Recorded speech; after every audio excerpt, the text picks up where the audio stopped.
Emergency episode. We're going to talk about the update to Lonzo Ball. He's getting another surgery. We're going to break that down. Who could step up in his place? We're going to get into all that and more on today's Locked On Bulls.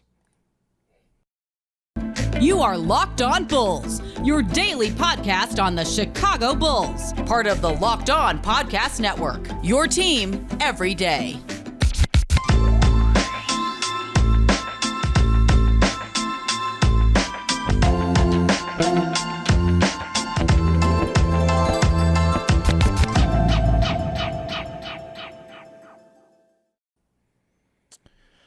Thank you for tuning in to another episode of Locked On Bulls, member of the Locked On Podcast Network, where it's your team every day. That's Pat, the designer, host, and creator of the Windy City Breeze. I'm Haize, host and creator of Chicago Bulls Central. And Pat, we finally got the news. After me and you, I think just earlier this week said, hey, no more Lonzo news. We're not going to talk about it until something official happens.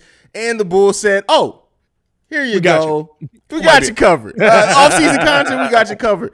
So Lonzo Ball is having another surgery, his second surgery in less than 12 months. And it's going to put him out another 4 to 6 weeks to be reevaluated, knowing how things go with Lonzo. It could be much longer than that. And his doctors already come out and said expected to be longer than 6 weeks. Pat, how do you feel about everything, man? Here's my thing at the end of the day, right? I don't mind if Lonzo Ball is out at the beginning of the season. I'm glad the Chicago Bulls have made a decision. When it first came out, right, you kind of feel like, dang it, we've got news on our point guard. This sucks. But guess what? We had news on our point guard when the season started.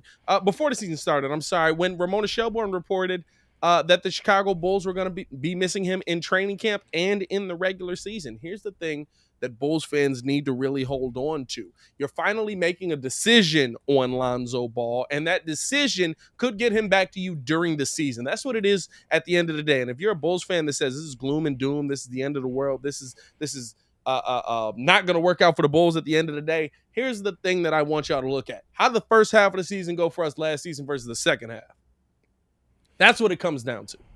And the way that I look at it is this, is that Lonzo, his team, the Bulls, whoever was involved in making this decision, made this decision because, yeah, it may cause some arthritis in his knee long-term effects down the road. When he's mid-30s, 40s, it could do that. But this was the best prognosis to get him on the court as soon as possible. What that says to me is that Lonzo's like, hey, I don't want to take the chance of missing the playoffs for this team again. I want to be out there if we make the playoffs. I want to be out there in that playoff run. I want to be out there to be with my team. Keep in mind, I think people forget too, because a lot of people throw some hate towards Lonzo, and I think they forget that the Bulls front office was ready to shut him down when he first got hurt. It was him that was pushing for it to say, hey, let me try it again. I want to try to get ready by there. It was him that was pushing for that to try to be out there with his teammates. All this rhetoric that some people have that Lonzo wants to get out of Chicago, he's not happy. All that got to stop. Lonzo and his team, they made this decision, and it's the right one, considering this team is now, right? You made the point not too long ago, even though I disagreed with it some there. This is your team. And Lonzo knows how important it is for him to get some experience in the playoffs, for him to be with that team during that playoff run, for him to be with the team.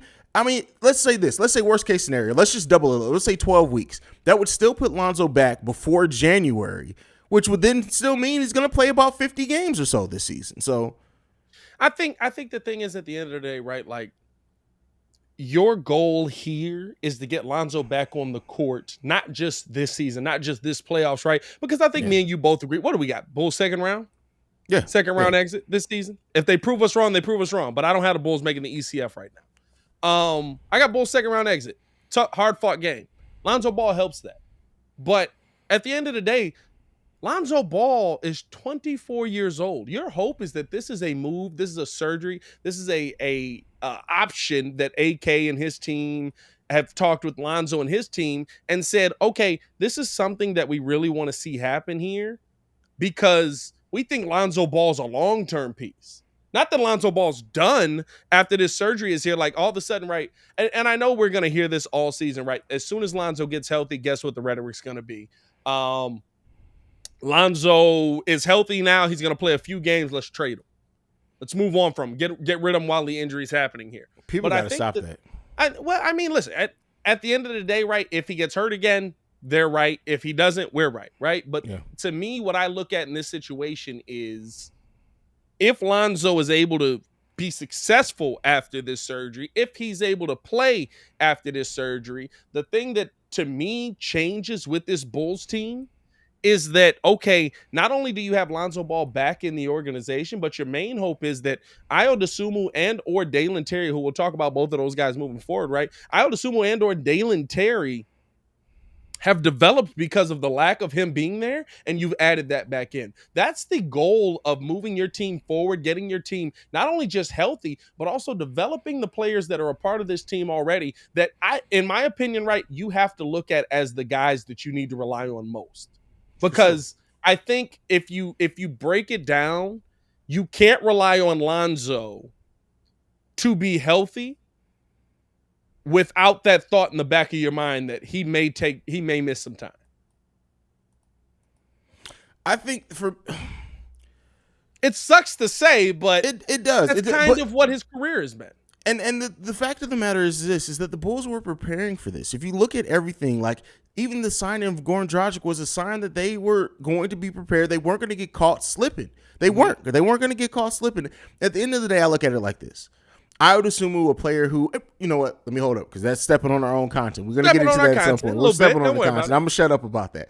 But when it comes to Lonzo Ball, right, and the difference in this than some of the other knee surgeries that we've seen, we know we have PTSD when it comes to knee surgeries, is that a meniscus. Yeah, we do.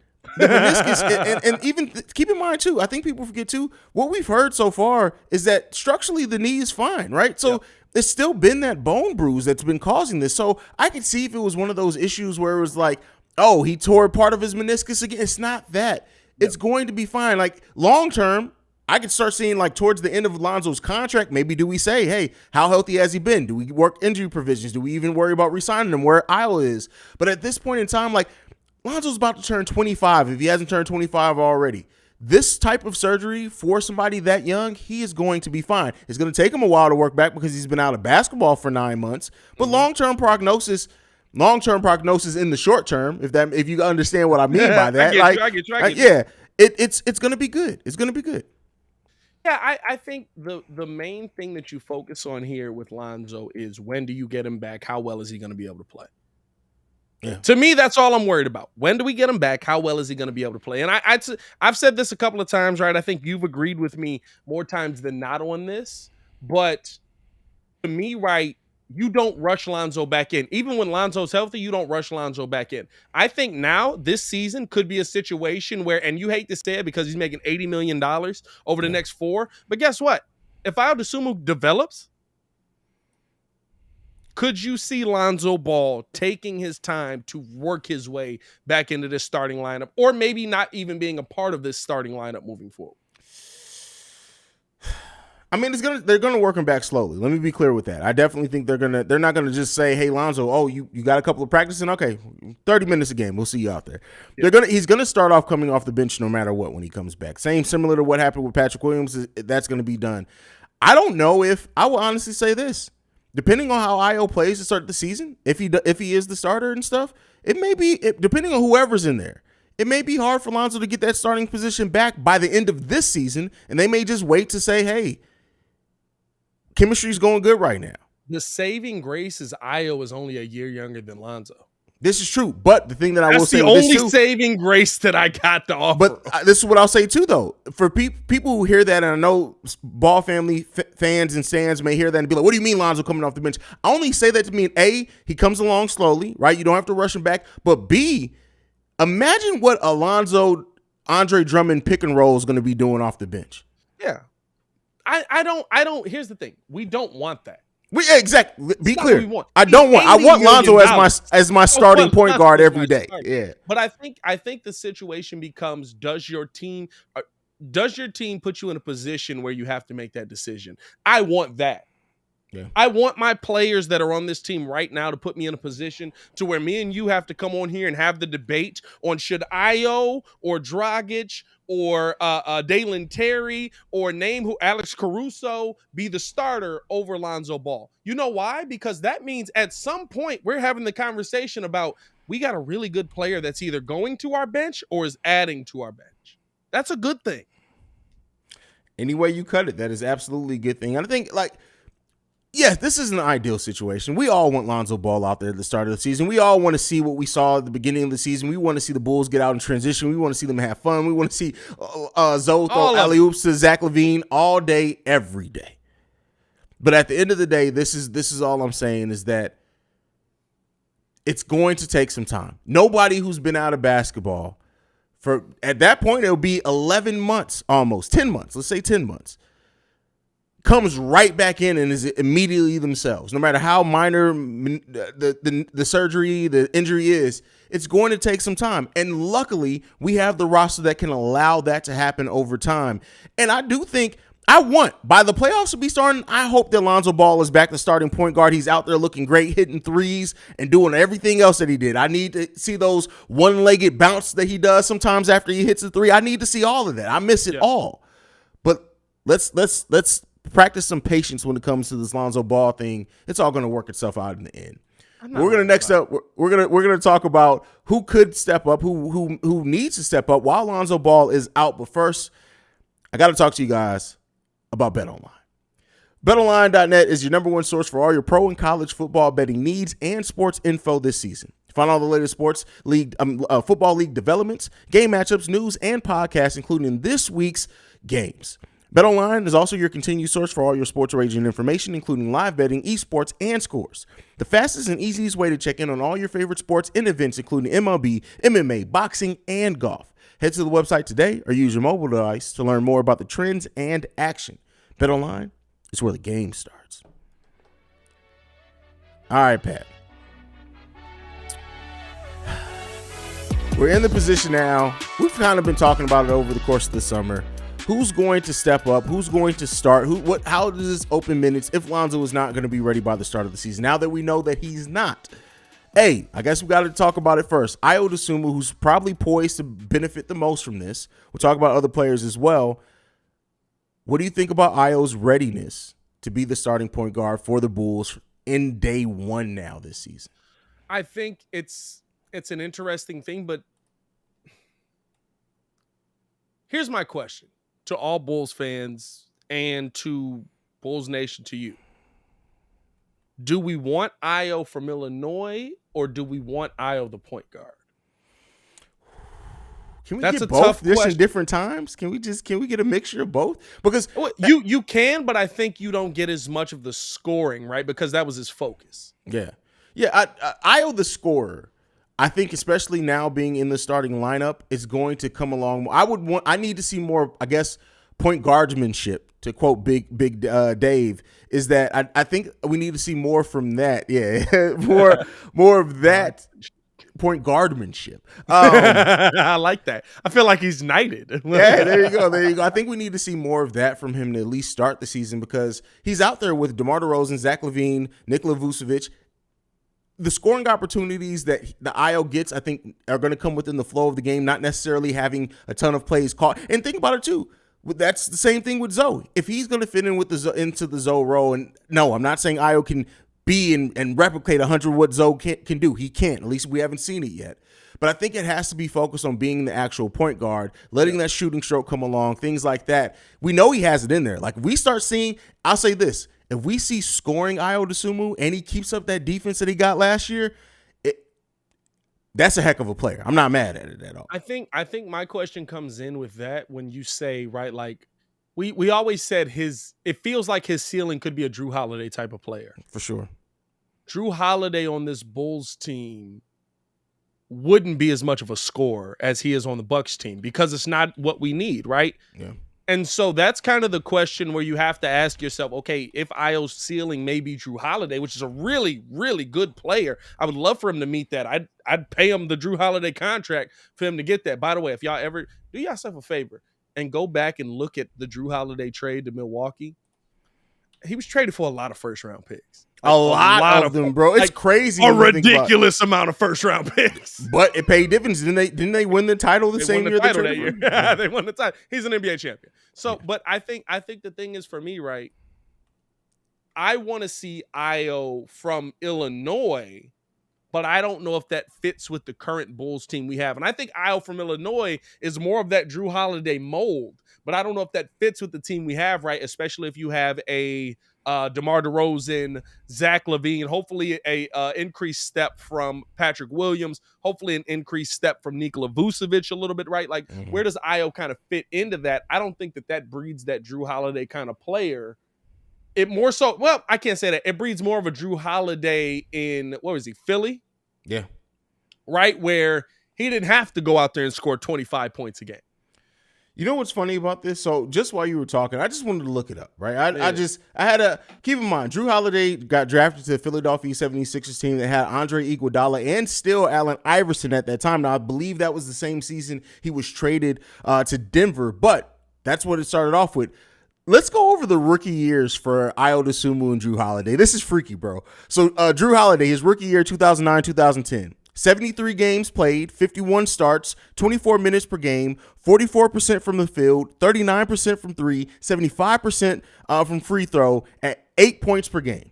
Ayo Dosunmu in his rookie season, 77 games played, 40 starts, 27 minutes per game, 52% from field goal, 37% from three-point range, 2.8 rebounds, 3.3 assists, 8.8 minutes per game.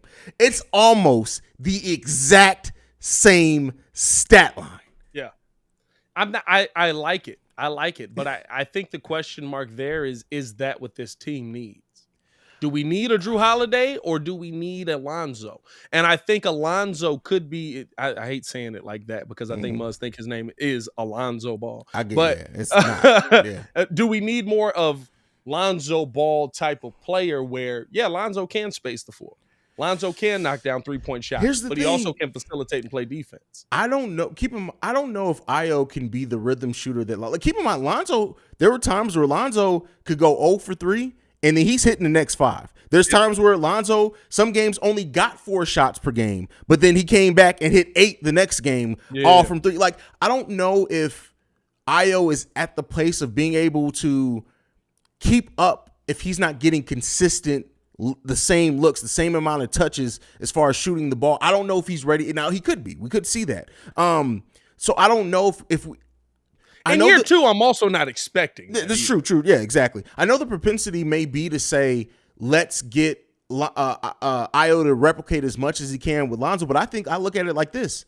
Let Ayo turn into the point guard Ayo's going to be, and if you have to make changes to the way that your team runs because of that, if he's being effective, then all you're doing is future-proofing yourself. So you think I don't know. More of a pivot to a different kind of PG still works with this team then? Yeah, I think it can. I think when you look at the way that DeMar DeRozan and Zach LaVine play, that really as long as you're efficient, almost any other play style works with that. I want to see them change some things anyway. That we need to get away from the hero ball. We need to get away from the heavy isolation in every situation. There's still going to be some of that because that's where especially DeMar is effective and special, especially when he's going to get you points or get to the free throw line or both in the way that he did it a lot last season. Yeah. But I think you may, especially me and you have talked very heavily that we want to see DeMar's minutes come down some. And with that being said, if that does happen, that means that somebody has to do some ball handling. Is that Patrick Williams? This is what I'll say.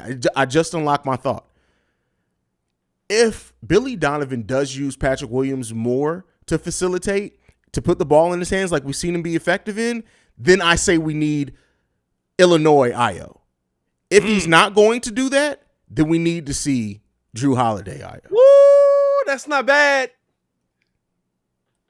Point forward then? You thinking more point forward action? I'm thinking if Patrick Williams is ready and the coaching staff actually uses him as a point forward, then yes, we need more scoring from Ayo. I love that. I would love to see that because that's a scenario I hadn't even thought about. Because point forward P. Will is the P. Will that we saw do his most damage. Yeah, even in the playoffs. We've seen consistently do his most damage. I didn't even think that's a concept I didn't even think of. I like that. So. I like that. I'd be interested. Nah, listen, I don't know if I like that in an NBA season. Maybe let's test it out in preseason and see how it goes. But I like the thought process revolving around that at a minimum. Yeah, I mean, like I said, I literally unlocked it while I was in the middle of a rant. I was like, yeah, that would make sense. So I mean, they're going to have a lot to figure out. They were already going to have a lot to figure out. I mean, you've both talked about it. And that is one thing that we disagree on is like how the rotation is going to work with certain players. But I think we only disagree on Javonte. Oh, one player. Yeah, it's just Javonte. You got a lot of love for Javonte out here. I honestly they do, went bro. away from him quick. one thing that, well, give me my credit. One thing I do admit, I'm good at saying, hey, this may be me being caught up in my fandom. Yeah. I'm just a fan of Javonte. I give you credit on it. Hey, listen, I love Javonte, but at the end of the day, I don't know if he's going to play over Goran Dragic. We'll see, man. Hey, listen, we got some more players to break down in this. Yeah. Let's go ahead and get it. So other players that we still need to see how they're gonna be. I think, and I put Caruso on this list when we were talking about, but I don't. Let me not even question it. Caruso's going to get his minutes. We know that if Caruso's healthy, he's going to get his minutes. So it really boils down to Goran Dragic and Dalen Terry. I think you can throw Caruso in there as well. Okay. Because of how the Bulls went away from Ayo in the playoffs. That's fair. You know what I'm saying? Like they went to Caruso. Caruso was the answer for them when he felt like he was 100% healthy. So like I can't say that a healthy Caruso maybe doesn't turn into your point guard that you didn't think was going to be your point guard. You know what I mean? Mm-hmm. I know they list Caruso as a shooting guard, but Alex basically can play anything. He's a guard. That's the thing. We need to start being able to just say, hey, he's just a guard. Like he plays guard. Yeah. So I think, right, like you can't fully exclude Caruso from the possibility of being in the starting lineup. Mm-hmm. I think that there are some other names around him that you could also look at and say, okay, this guy could play more. We talked about Ayo. I think Goran Dragic has a shot. Yeah, now that we have the confirmed news, I think Goran Dragic has a shot to be your starting point guard. Okay.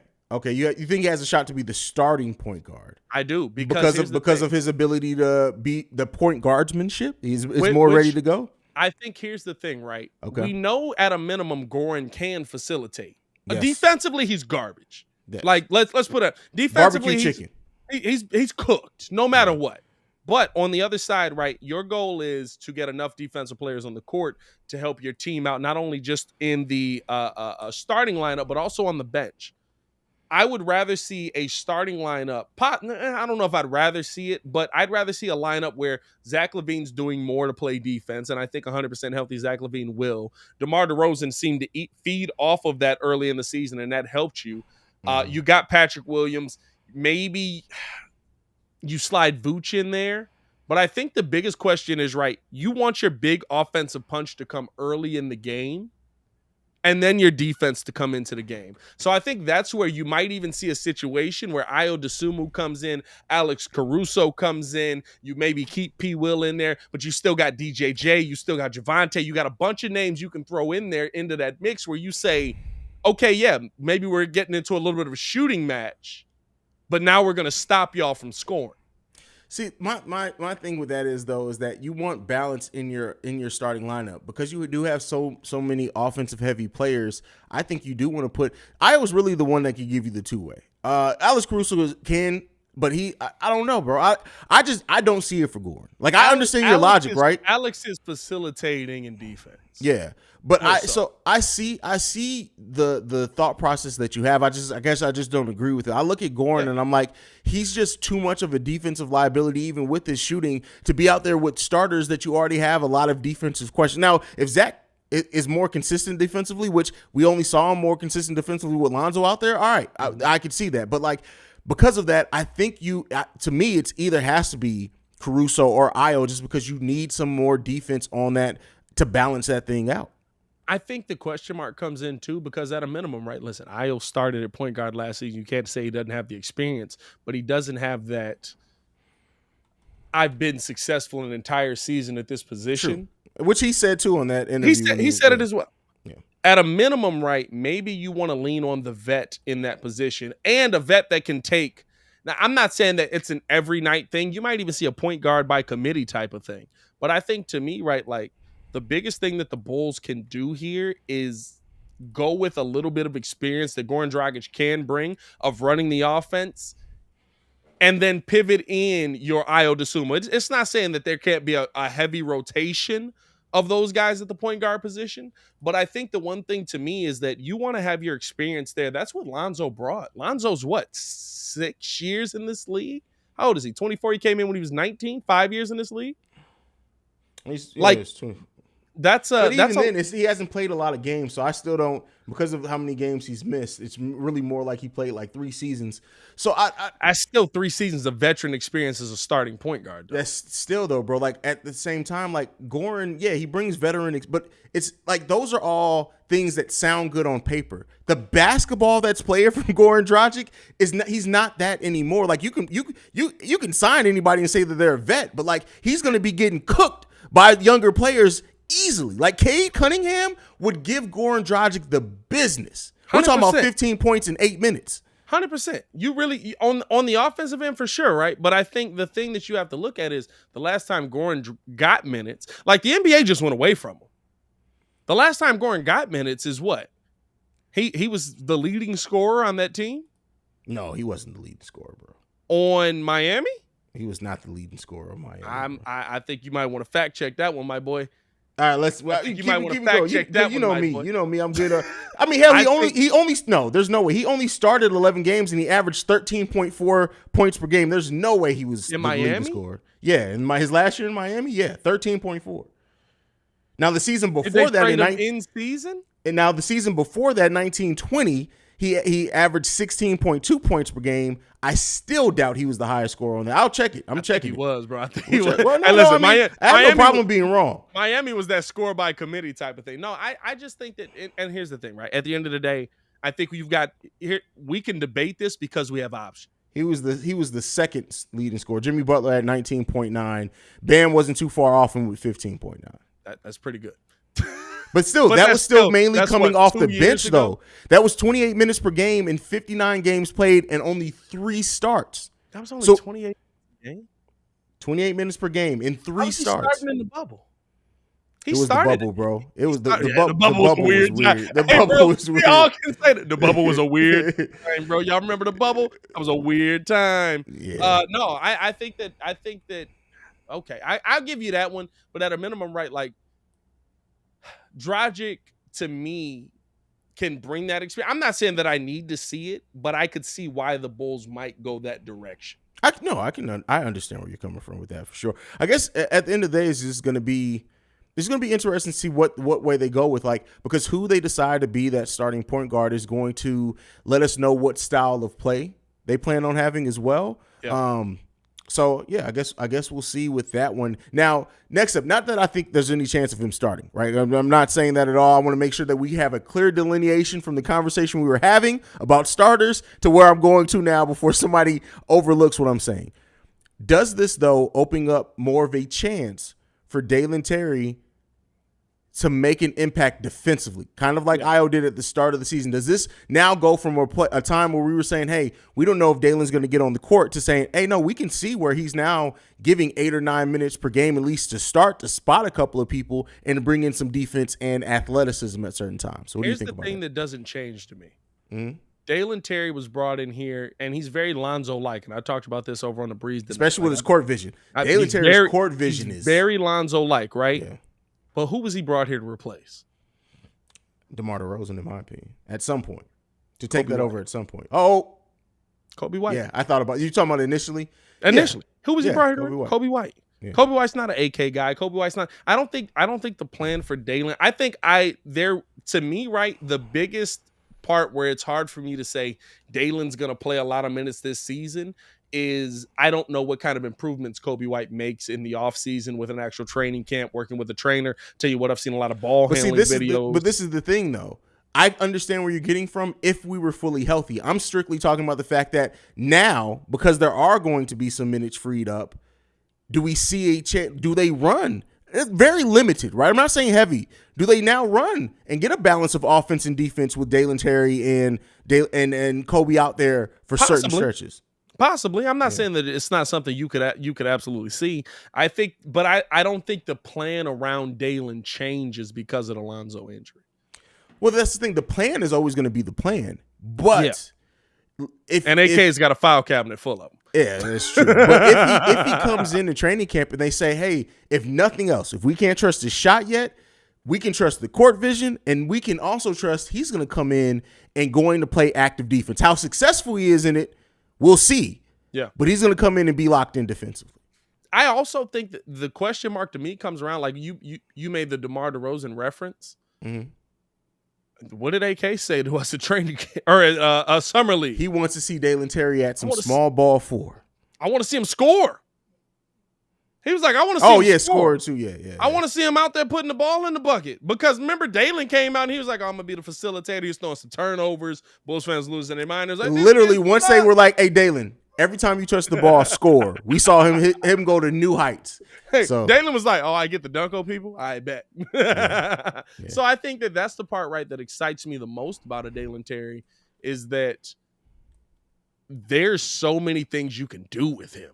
Mm-hmm. There's so many different options you could take with Dalen Terry. And he kind of, like I said, the Bulls needed a glue guy. I think in the long run, Dalen's our glue guy. Mm-hmm. Yeah, I mean, long run, I absolutely agree with you. Yeah. Absolutely agree with you.